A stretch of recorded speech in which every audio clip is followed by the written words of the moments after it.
جناب مسیح کے کپڑے اتارے جاتے ہیں۔ اے ہمارے منجی عالمین، ہم آپ کو سجدہ اور آپ کی حمد کرتے ہیں، اس لیے کہ آپ نے اپنی صلیبی شہادت سے دنیا کو نجات عطا فرمائی۔ تب حاکم کے سپاہیوں نے جناب مسیح کو قلعے میں لے جا کر تمام گروہ اس کے گرد جمع کیا اور اس کے کپڑے اتار کر اسے قرمزی چوغا پہنایا۔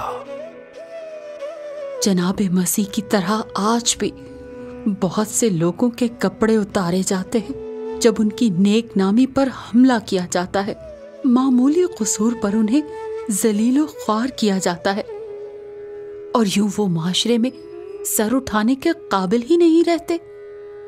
دوسروں کا لباس اتارنا انسانیت کا لباس اتارنا ہے۔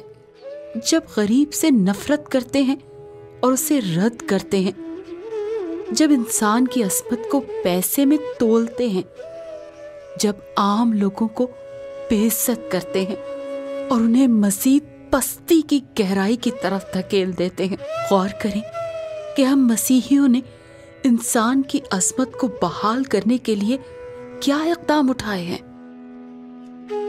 منجی عالمین، ہمیں یہ توفیق عطا کریں کہ ہم رضا الہی کی حقیقت کو سمجھ سکیں کہ ہمارے بدن آپ کے خون سے خرید لیے گئے ہیں اور آپ کی قربانی نے ہمارے گناہوں کا ننگا پن ڈھانپ دیا ہے۔ آمین۔